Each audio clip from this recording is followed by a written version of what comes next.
What's happening, Boot Junkies? My guest today is Andrew Scott. Andrew is a voice actor. He's an author. He's got a book on voiceover that I'll have links to in the description. And he's somebody that I've known. I don't know, how long would you say, Andrew? Have I known you a year? Known you for about a year.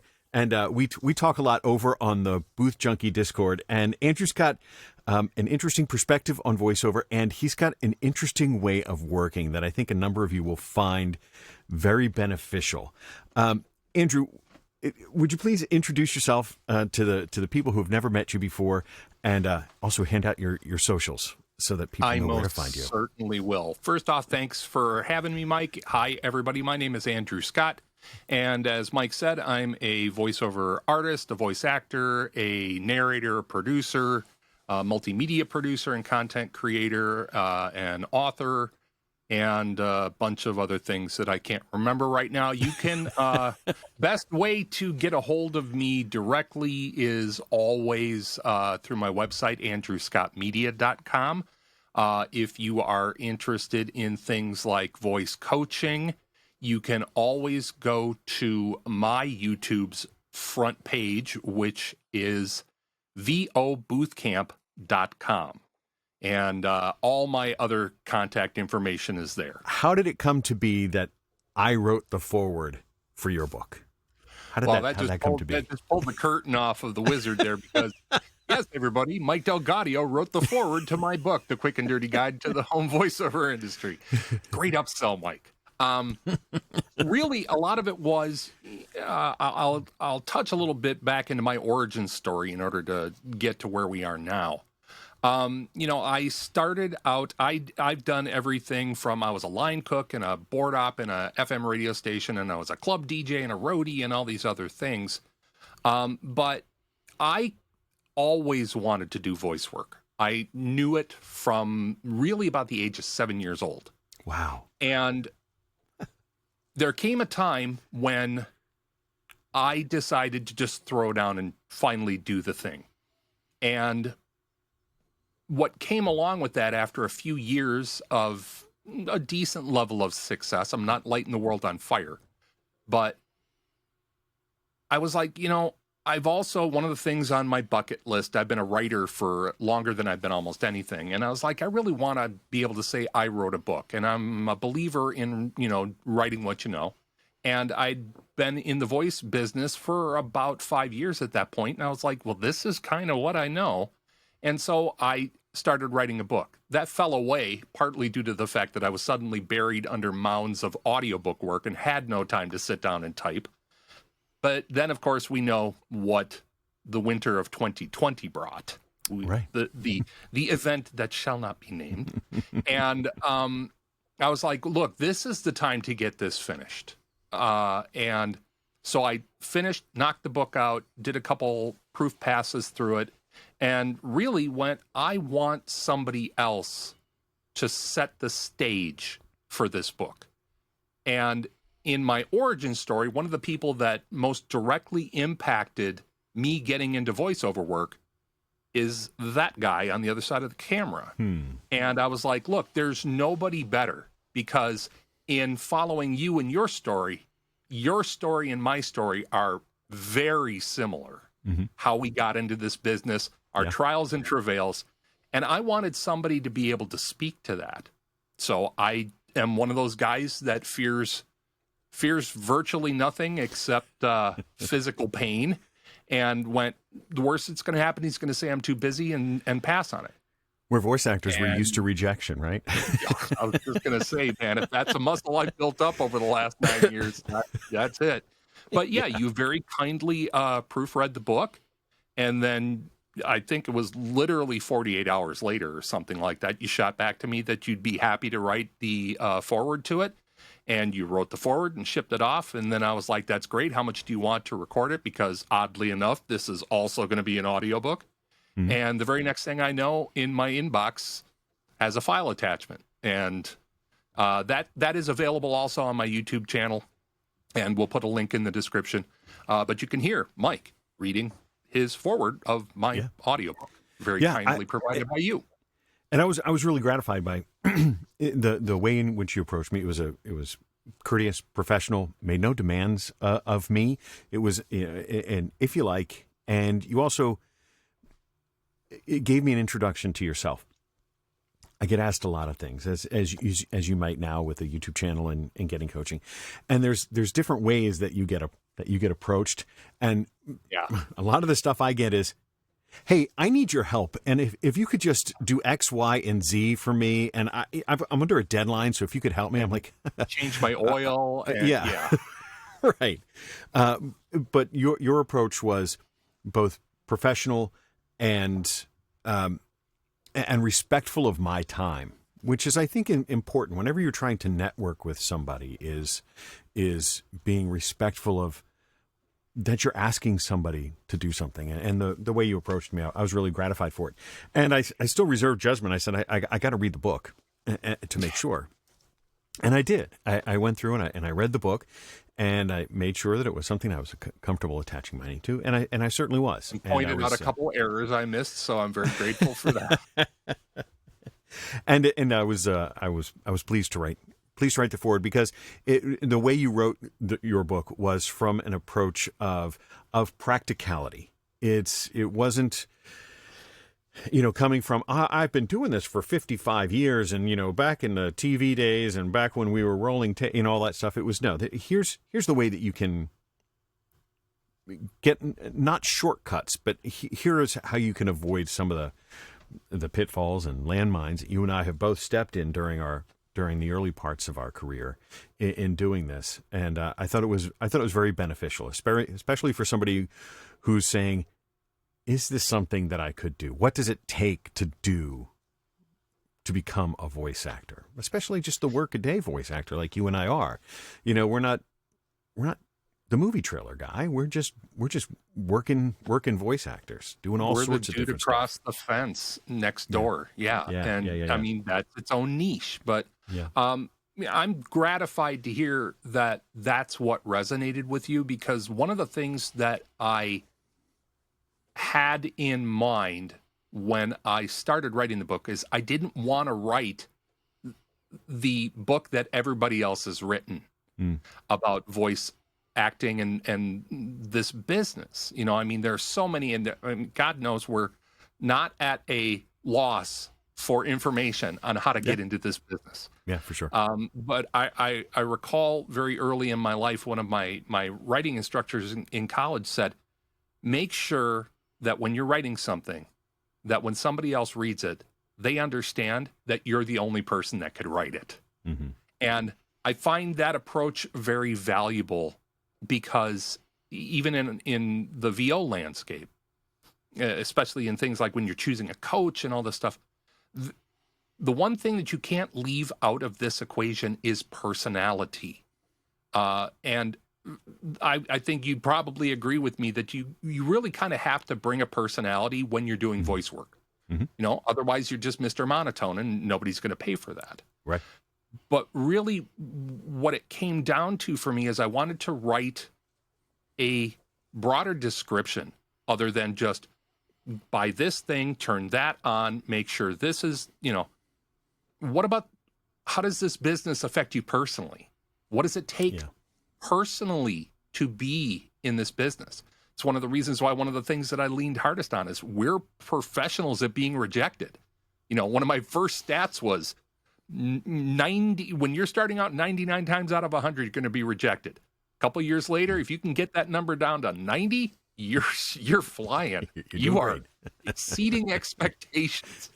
And that's really what I tried to provide. I also I spent a little bit more time than I think anybody else in a VO book that I've ever read talking about where this business came from. We all think that now it's kind of like this instant, there's just one switch on your keyboard and it says VO.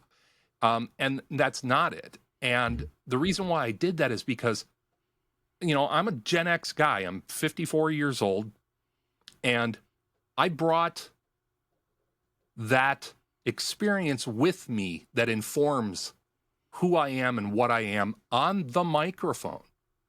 And knowing those changes and being familiar with people like Don LaFontaine and,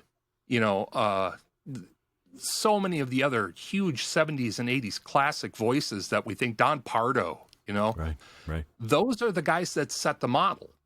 And that model is still pretty healthy.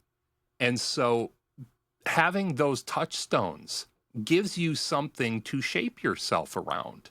Mm-hmm. And it doesn't mean that you got to sound like Don Pardo, but knowing that type of delivery, when a director gives you something and says, I kind of want it this way. Yeah. You need to have some stuff in your bag that touches back to that. And, a lot of the rest of it was personal stories and funny anecdotes, because to be perfectly honest, we work in a very weird and wacky business. It is weird and wacky. Bringing some of that humor into it. I didn't want to just beat people over the head with statistics and specifications. I don't get anything out of that personally, and I didn't want to put that out there. Right. That's actually, just to take a step back, that's actually a really good lesson that you bring up there about knowing sort of where it came from. I think about when you talk about like session musicians, people who are just professional musicians. They're not rock stars. They're just professional musicians. They come in to play on a record. And the producer will say, I need this to sound a little bit like the Beatles, but if it was played by, Pat Metheny or something like that. And you have to go, okay, well, I know that. Right. And I know what that means. And I think, okay, I can sort of do that. And so being able to at least go back and listen to old commercials, to try and be familiar, to pay attention to what's happening now, so that 10 years from now, when today becomes nostalgia, that you can call back to what was happening today or 10 years ago or whatever it is, being able to keep that in your repertoire. I was talking to folks on the last episode, and they're like, don't skip the ads. If you want to be a commercial voice actor, don't skip the ads. I was so happy when Gabby brought that up. And Gabby is one of those people Gabby, right. I really appreciate and have learned a lot from Gabby as well. Yeah. That, when it comes to today voiceover, we are in a place where we're so fortunate in that we can just get on YouTube, Google some famous voiceover name, and boom, we have a reference file that we can listen to immediately. Yeah. And, one of my big things in coaching, and I cover this in the book as well, I'm a firm believer that the number one thing a new talent can do to speed their plow and help them out is practice mimicry. Because when you get artistic direction, especially if you're in a live session with somebody, they're going to reference people and things and reads that have already happened. And, I'm sure you've had this, God knows I've had this, where somebody says, okay, no, more like this, blah, blah, blah, blah, blah, blah, blah, blah. Mm-hmm. And if you have a good mimic muscle, you're halfway there, because what they're trying to do is get you to read and sound not vocally sound, but by way of modulation, sound and get the read to do that. Mm-hmm. And so mimicry and being able to go into the archives, as it were, with YouTube and listen to some of these old guys and get that kind of delivery and be able to call that up. Oh, man, that is just a huge tool. It is. It's a really good benefit that I think a lot of people don't take advantage of. They're like, well, I don't know how to sound like an announcer. Well, we have the world's information at our fingertips. We can certainly have that. I've said this before. I keep a folder of reference ads as I find ads on TV or on YouTube. I'll often just I'll record them and keep a folder on disc of people that. I always say they got the gig, even if it's not an ad that I was up for. They got the gig. What did they do? What do they sound like? What does that finished product sound like? I'm not trying to impersonate them. No, mimicry. But I'm trying to keep my finger on the pulse of. You're right. Yeah, I just want to keep my finger on the pulse of what's happening. What are people doing? What do people sound like? Am I still relevant? What do I need to do to remain relevant? And I reference ads. iSpot TV has been great. Search all the ads. Fantastic. Yeah. That draws me to something that I was taught in a different realm of my life. But You can't simulate what you've never seen. And so it goes with audio. You can't simulate what you've never heard. And so if you're letting this 100 years worth of broadcast history sit there without you even so much as investigating it, you're really shortchanging yourself as a voice talent and a voice artist. Yeah. Because there's a lot of stuff to mine there. Yeah. Yeah.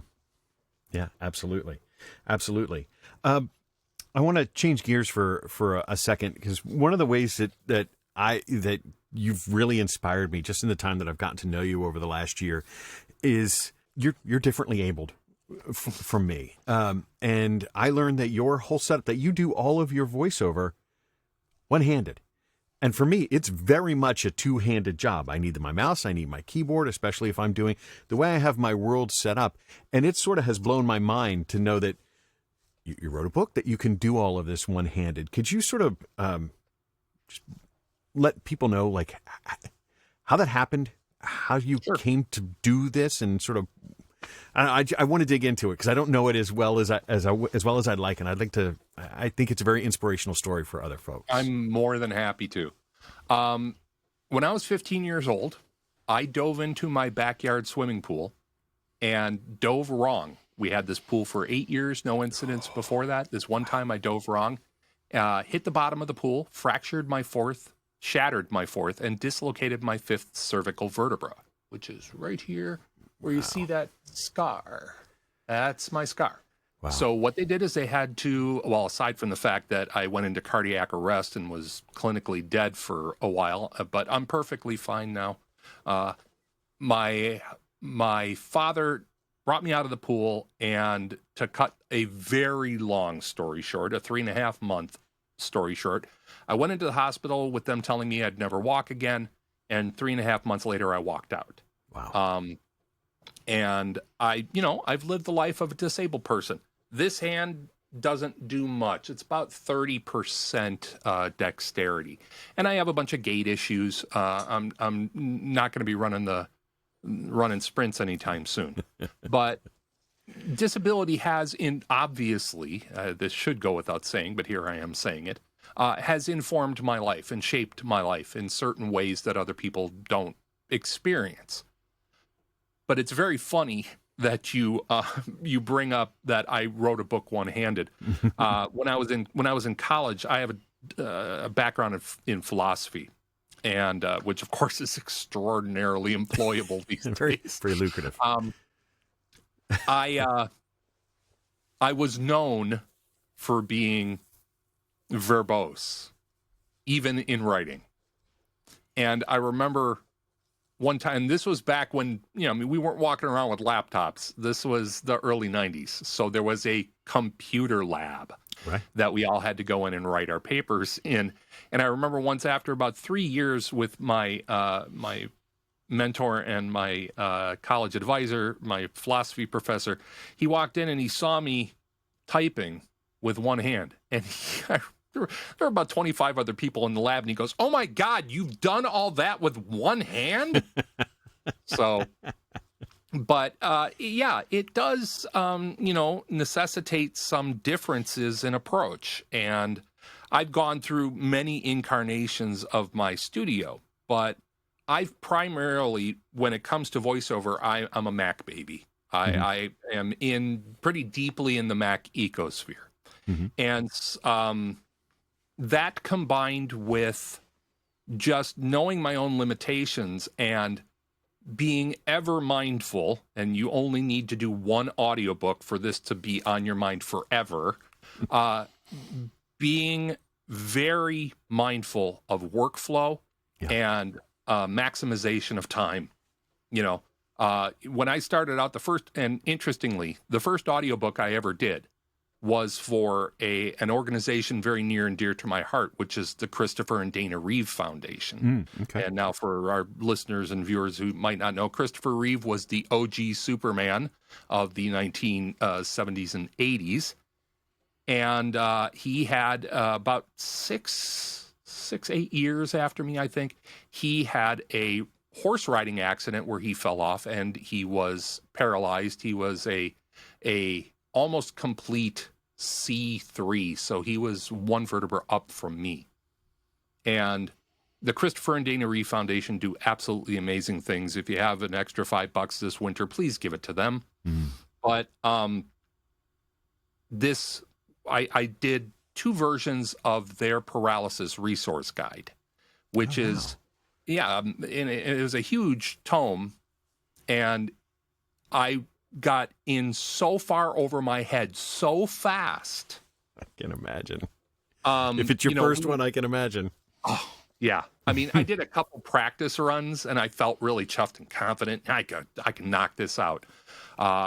We talk about our editing ratio, and a good audiobook editor, if you're doing 3-to-1,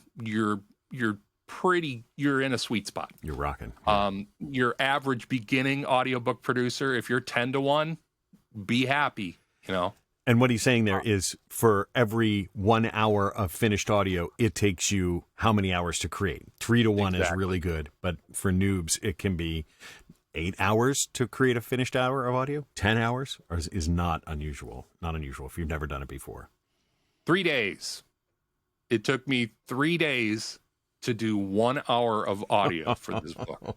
Wow. And I was in a panic, hair on fire. I know I'm belying that, but it was a very quick lesson in a number of very important business aspects. How to mea culpa, how to beg for more time, how to blame technology for everything, and then how to go, I actually wasn't technology, it was just me. Can we still be friends? Yeah, right.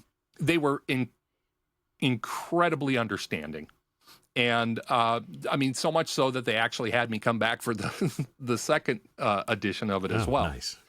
It was not an easy read either. It was a lot of bullet points, reading lists. That's just, I bet you 10% of that entire book was reading URLs, gnarly URL // dash. But, back when it was important to also say HTTPS : right? Yes, / the experience was great, and it taught me the most important thing it taught me was that I was not ready. And it taught me a lot of what I didn't know about specifically the audio editing process. And that's really where my suite of tools and tricks and little modifications, that's where that was really born from. I'm like you, I'm a musician, and I was a roadie for many years. Honestly, if I have to say one thing that I've done more than anything, I was a road dog for many years in the 90s. Yes, I've met them, okay? That's where I was with that. If they were around in 89 to 95, yep, I probably did a show with them. Nice. But I was already familiar with punch and roll, I didn't know how to do it with a computer. I knew how to do it longhand by setting markers and having it, but I was like, there's got to be a better way. And the first real trick in my bag that helped me out was getting a control surface. God, I cannot sing the praises enough of a good control surface with a shuttle wheel. Tell us about what's a control for the people who've never seen or heard of one. What is that? So every single function of your DAW can be controlled via MIDI. And MIDI we most commonly think of it as how it's a music interface to make a keyboard make a sound with another sound generating device. But MIDI is really nothing more than very fast on and off switches. And a control surface uses MIDI to trigger the vast majority of functions in your DAW. Things like strip silence, highlighting sections. The big one for me, of course, is ripple delete, or whatever your DAW du jour refers to it as. When I record fiction, I record in a particular style where I want my characters' voices, especially if I'm doing all the voicings myself, I want them on their own tracks. And I mean, anybody listening knows, okay, so now I got to mouse over, I got to select this track, I got to mute that one. I'm so fixated on time. I don't want to waste that 1 1/3 seconds it takes to reach over to my laptop and do it. So a control surface allows me to shuttle back and forth. It allows me to switch tracks, up, down, left, right. Allows me to, the big one is it allows me to punch in. It allows me to scrub back into a track, hit one button, then hit play, and then boom, I'm recording. Mm-hmm. And it saves a massive amount of time. Now, if you would have asked me 5, 6 years ago, I would have said, yeah, they're great, but boy, are they expensive. Yeah. Not to drop a brand name, but you can get a very robust and good control surface for under $160 now. I personally use the Behringer X-Touch 1 surface. I have used the Korg Nanos before to good effect, but I believe it was when they rolled out El Capitan. They really butchered a lot of the Korg drivers in Mac OS, and so many people were very sad. And the Nano was great because it was about the size of 2 decks of playing cards, so it took up no real estate on your desk or anything. But when I'm in my booth, I have my X-Touch 1, I have my MacBook, and my MacBook is set off to my right, just so I can see what's going on. I literally do not have to touch that MacBook. That's and amazing. I can do everything that I need to do. Now, out here at my primary editing desk, the other thing that is very helpful and speeds up editing a lot is either using a mouse, like a gaming mouse that has keys. Razor's the most prominent one for people. There are others. I know a number of people. One of my students, my VO students, uses a trackball and loves it. But mine is just the good old magic mouse. Most people don't know that you can actually remap this thing, and you can make it have hot spots. And so one touch here would be to highlight. My center touch is to delete what I've selected. My third right touch is to mute. And if I tap in the center after I've highlighted something, it ripple deletes. And That's so amazing. I can take, when I'm done in my booth, really I've got things laid out, and all I'm doing from the time I'm in my booth and I come back out here to my editing desk is editing for flow, really. Everything's already assigned on its own track, so I don't have to do that. And a lot of it is just highlighting and then right selecting, which on that mouse is programmed to select everything that comes after it. And then, do silence. Because the one thing people should know if you're starting to get into punch and roll, the vast majority of punch and roll is not like it used to be on tape back in the day where it comes in very quiet. Punch and roll often leaves an artifact. And so you probably have to trim the front and back on things or do a little bit of an adjustment. But really, those kinds of workflow tricks are what make me, well, I'll just say it honestly, they make me not hate editing as much as I probably really do. So okay, I'm fascinated by this. So you've got your control surface. I didn't know. I don't think I knew how. So how do you remap your mouse? Is there a software? Is there a piece of middleware that lives in between exactly. Mac? I was going to point to middleware, and there are various versions of this same thing to do. I happen to use something called Better Touch Tool. Yeah.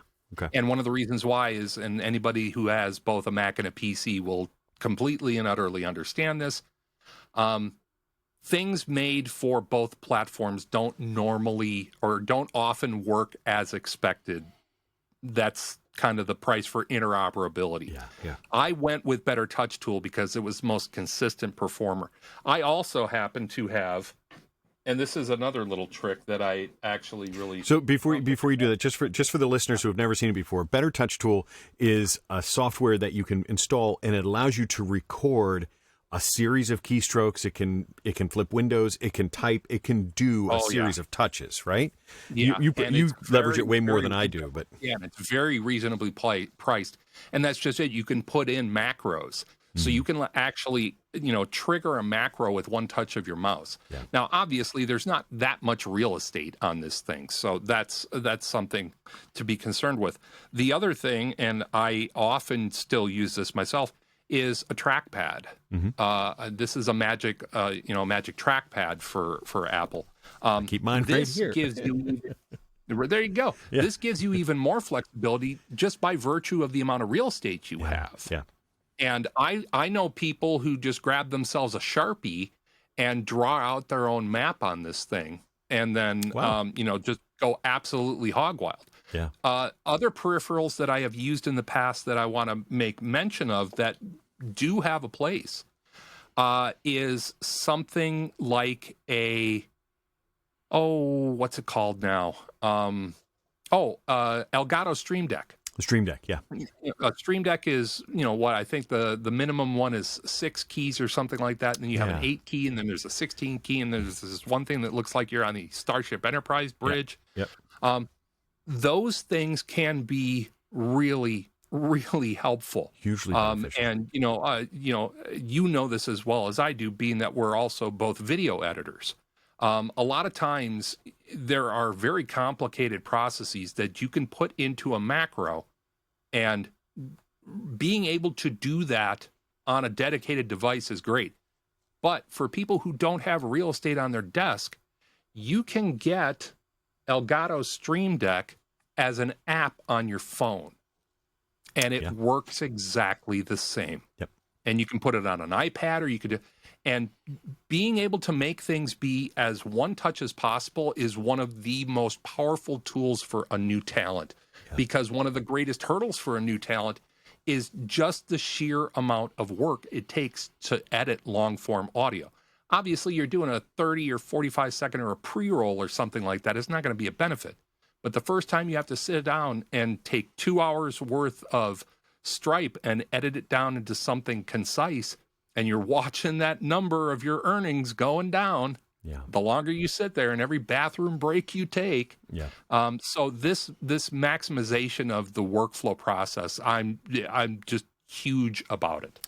Yeah, I mean, it's from your perspective, it feels essential to your workflow. You couldn't. It's not that you couldn't do the work, but the factor, the multiplier of how much time it would take is enormous. But I think the object lesson for all of us is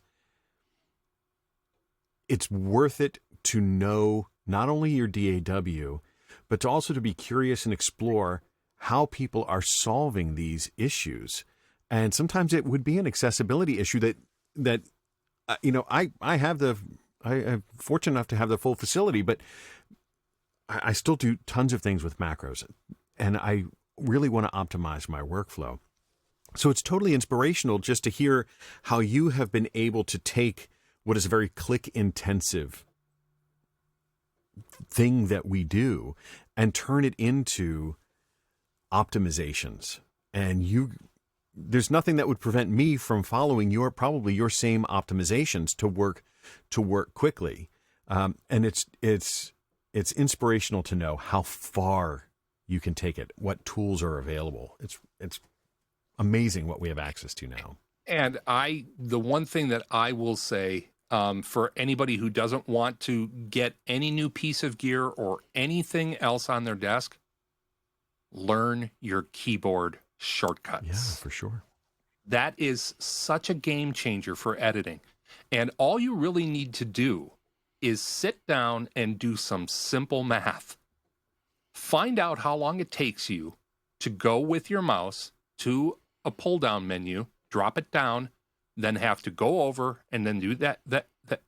Now, take that 1.5 seconds or something and multiply it across an entire project. Then you're talking about, don't you want to save 20 minutes an hour? Yeah. That streamlining is the difference between just getting by in this business and starting to move forward. Yeah. We really are in this world. We have to be as much the quote unquote engineer. We have to know the tool. We're not just people who can sit in front of the mic and go, somebody else is going to have to edit this. Somebody else is going to have to figure all this out. I'm just going to yak wish away. I could just throw this over to my editor as I walk to the golf course or Don't you something. wish? No, that's so not us. It doesn't happen. And so many of the clients now, there's an expectation. I know that for almost everything long form I've gotten, whether it's sourced by myself or sourced through my agencies, there is the punch and roll expectation that it is going to be, it might not be mastered, but it's going to be edited. It's going to be declicked. It's going to be clean so that somebody else down the line isn't. So there's an expectation for all of us to deliver that. And the way you make your money is to be proficient. To be proficient at it, you have to be proficient in your workflow. Yeah, you got to figure out a way to take your process and make it lean. And I know it's a very clicky thing to say, but it's totally true. You cannot have a bloated process if you're looking at long form narration. And I'm going to differentiate that from other short form work.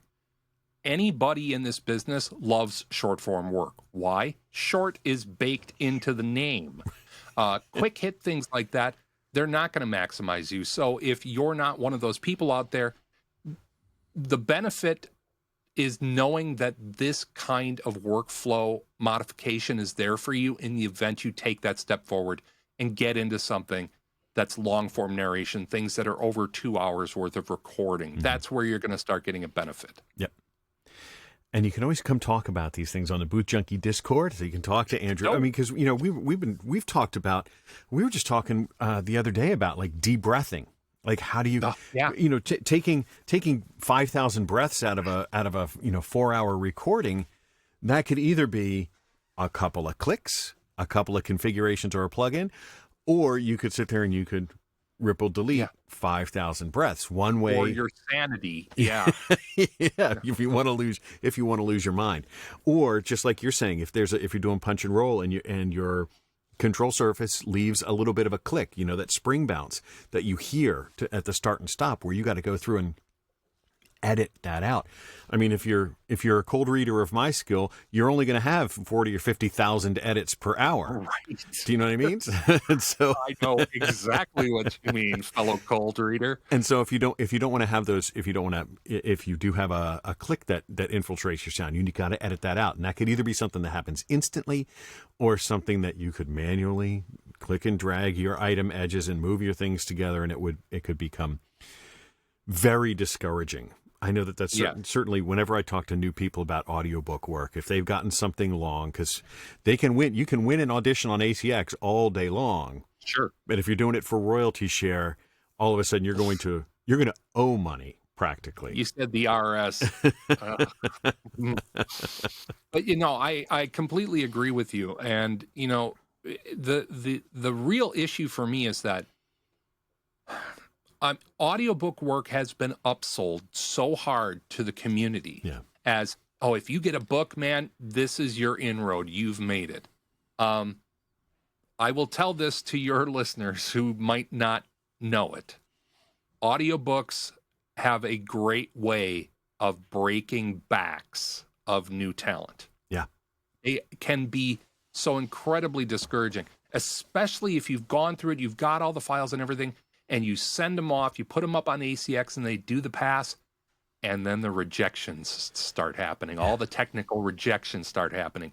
And the sad truth is, ACX, for all the information they put up online, they still hold a number of things away from producers by way of technical specifications. The big one that still drives me nuts every once in a while is the fade in, fade out demand, where you need to have some room tone in the beginning. Mm-hmm. It needs to be at least, X amount of seconds. Mm-hmm. But they won't tell you if you fade in as opposed to just boom, your room is there. That fade in can fail a file. Yeah.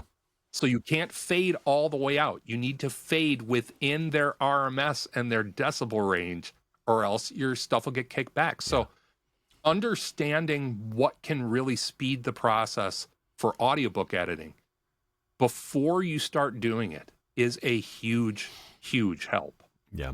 Yeah, absolutely. I mean, certainly when people have come to me and say, "Hey, can I find some work? I'd like to do an audiobook." I'm like, "Well, No, you don't. I'd like No, you to I'd don't. like to run a marathon tomorrow, but I know I can't do Yeah, that." and I really would like to run a marathon, and I'm sure as heck not doing that. So you're absolutely right. Yeah, it can be quite eye-opening for new folks when they're getting started. Because I've certainly talked to people where their very first gig is a 150,000 word fantasy novel that they found on ACX for royalty share. Yeah. And they've unfortunately been like sucked in by the TikTok that says, "Hey, you can get a royalty share and you just record it once and you're just talking here," or or they see a PFH of like $200 an hour, like, "Hey, it's a 10-hour book and you get paid $2,500 to read a book." I'm like, "Oh my God, it's nothing. It's nothing." No, it's nothing absolutely like nothing. that. You are going to wind up making about $6.50 an hour. Yeah, and that's an ugly wake up that spooks a lot of very capable talent out of an industry that they could have found a home in. Yeah. And that really annoys me. And I think that's one of the things with my book that I wanted to do. I wanted to give you some of the sour along with the sweet. I really look at my book as it's not a how-to guide. It's a should I guide. Yeah. Should I pursue this? Should I look into this? And a lot of what I do with both my students and my YouTube channel and my Discord server is I give people permission slips to try, because I'm a big fan of just trying. If you're not going to bleed or wreck your car, try the thing, because that's how you know. But once you've tried and you're in there, the next thing to do really is find like-minded people, because you are going to be very myopic in your own view of what you're doing and your capabilities. And a lot of times you're going to get frustrated and your ears are lying to you. Your ears are lying to you about everything that you're doing. Mm-hmm. And so getting that outside opinion, and that's one of the reasons why I find your Discord server so valuable, and that's why I started mine and my community that follows me, and we share a lot of people. Mm-hmm. They've said, "Gosh, this is so valuable," because I was frustrated, but somebody here said that they heard something good in there, and I built on that, and that brought me back in. I don't like people quitting because they feel that they're not good enough. They probably are. But one of the greatest skills that you can develop when you're getting into home voiceover is learning how to ask for help. Yeah. Learning how to ask somebody, "Hey, would you mind just listening to this? Am I sibilant? What's going on?" Those things right there. Because honestly, if you think about it, and most of your viewers here are going to really affiliate with this, what we do is we're kind of an insular business. I mean, and the pandemic only amplified that. Yeah. Now, for some of us, it's great, because I'm a cranky hobbit anyway, so I don't like going places. But really being able to get your head out of your hole for a little while and talk to other people who have, again, we kind of got a weird skill set and we work in a weird business. You need more weird people and being able to check in with them and affiliate with them. Yeah. Incredibly value. And I don't take away anything from anybody in the industry who is 100% self-made and never asked for help. That's awesome for you. I just know that ain't me. And the friends that I built in this community and the business contacts I built in this community through things like that, that's why I am where I am today. And, to be honest, I will say where I am is a moderately successful mid-level voiceover producer from home. There, that's it. And you know what? I'm good with that. I like where I am. And I want other people to have the opportunity to try to get here. Right. And what's nice about that is there are communities for all walks of life, all people at various levels of commitment. Because there are people who want rock stardom. There are people who, this is my hobby, this is what I want to do, or anywhere in between. This is what I want to do for kicks, or this is what I want to be a rock star. I want to be number one in the industry. There's a level of community for all of that, and generally you might start in some of those. You may end up on your Discord, your Discord, my Discord, any of the. There's dozens of voice related Discords out there where you can find people that resonate with you, that share your interests in the kind of work you want to do, at the skill level that you want to do, that will work out with you, that will. Yeah. That you can form a workout group and you can critique each other, and you can find a safe and honest way to do that so that you can grow together. There's lots of places out there. It's incredibly valuable. From Facebook groups to Reddit. I am one of the moderators of one of the large voiceover groups on Reddit, and consistently, what I find from people is when they join, the first thing they say is, I didn't know this was a thing. Then they say, I'm so glad I found this. Yeah. And then they say, wow, it's really nice. Yeah. I think one of the things that's underrepresented in the voiceover community is, and don't get me wrong, there's going to be one bad apple in any equation. Most voiceover people are really congenial and nice and friendly, because that's what we get paid to do. Yeah. Very few people get paid to get on mic and be grumpy in order to sell a lawn care service. Right. So you're going to find those people. And what you were saying too about at many different tiers, I've got some people in my Discord who are doing absolutely stellar world-class work that you've heard. Mm-hmm. But they come in because they want to do the same thing that I do and that you do, which is give a hand up and get talent to a place where they feel good about themselves. Not necessarily that they're making millions of dollars, which would be fab, but just paying back, because invariably most talent remembers when they started. Mm-hmm. Although I'm getting a little foggy in the head there, so that might be a question. But they remember how hard it was, and they remember that one moment where they just went, gosh, I wish I just had somebody to ask this question to. The interweb's a thing. You can. And that's one of the things that I love the most about it. Is everybody's here. Mike's Discord, my Discord, Reddit, Facebook, whatever. Join a community. It really helps speed your plow. And I think you're absolutely right in that this community tends to be very giving, because you and I, we're guys of similar age. Our voices are of similar description. But you don't sound like me, I don't sound like you, and I don't see us as competitors. No. I see us as colleagues and potential collaborators, even though we would probably be put up for 50 gigs together, and we may be auditioning, quote unquote, against each other.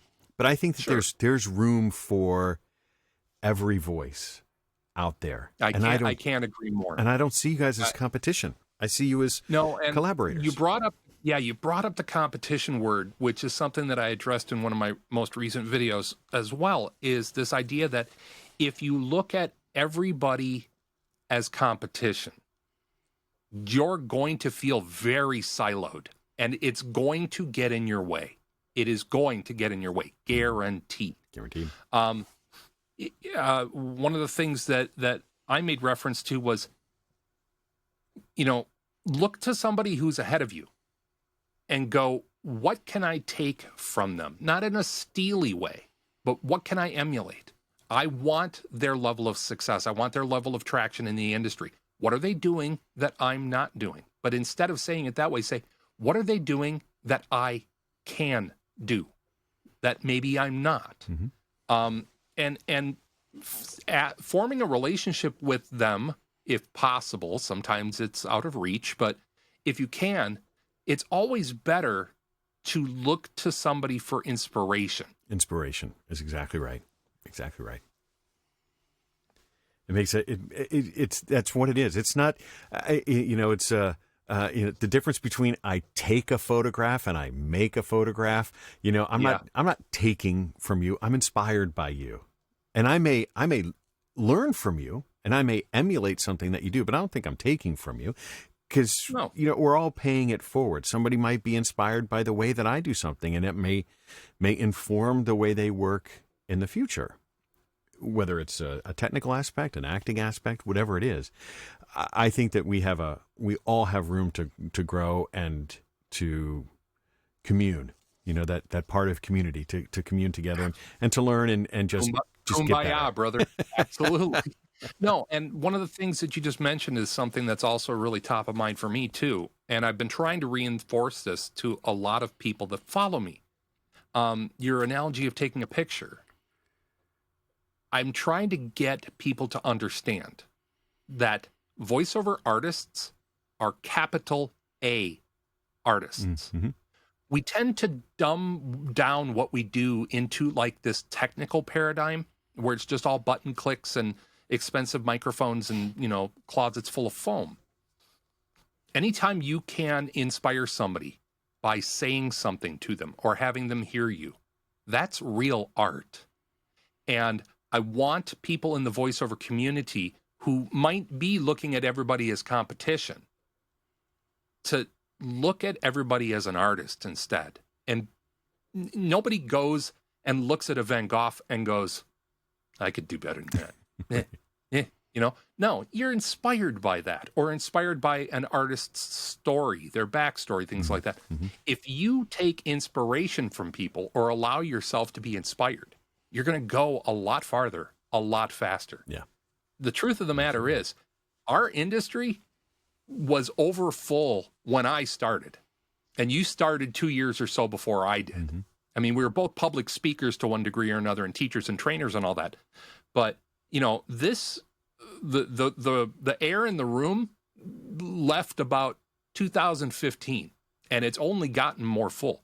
So if you keep insisting that everybody is your competition, you're going to go bananas. You just need to go, we're all swimming in a giant pool of fish, and every once in a while, if you're the guy or you're the girl, you're going to get some You'll get bait. the gig. You'll get the gig. Yeah. You just got to be the guy or gal. That's all. That's all.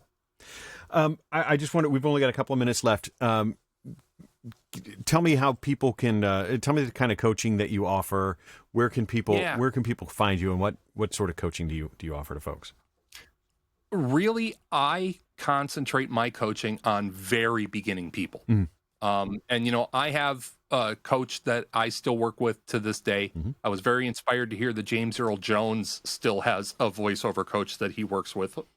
So if it's good enough for James Earl Jones, but I really do. And again, this is going to backpack on what Gabby said in one of your earlier videos. If you really want to take this business seriously, even if you are an amateur, working with a coach is absolutely invaluable. Yeah. Because as I said earlier, your ears are going to lie to you all the time. You're going to start really feeling terrible about your read, how you do your enunciation, diction, all that business. You need somebody else. You need another set of ears listening to you. Now, full disclosure, I've been coaching for 6 years. I've been doing voiceover professionally full time for 9. I did a bunch of voiceover earlier on.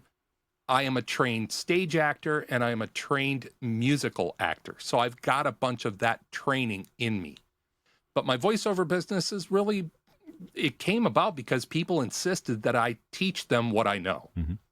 And the best way to do that is in a mentor relationship. Yeah. And I've got a couple dozen students, but I like focusing on very new talent. My rates are there to reflect that. I want to be affordable to people. Good. I give a lower rate to people like college students who don't have the money for professional coaching. I give a discount to people with disabilities because I want to encourage them to try this and see if this is something that they might want to pursue. my coaching is based a lot around say and do, feedback, running at things multiple times. Where I really concentrate is on things like modulation and inflection and little tricks about making stuff sound conversational. Mm-hmm. Doing a read is not conversation, but doing a read is kind of conversational. So those little disfluences in speech, things like that, that sell the illusion of intimacy in your ears. That's really where most of my coaching is. And mentorship and, helping people with, learning. My DAW, I'm logic based. And so I do have Reaper, and, helping people with that, but also looking at their environments and consulting with them, about their environment, how to do sound treatment, how to make the most of a bad situation. And, the one thing that I will tell you is that I moved I'm in Portland, Oregon. I moved down from Vancouver, Washington. I changed one approach path to Portland International Airport for another one. Not advised.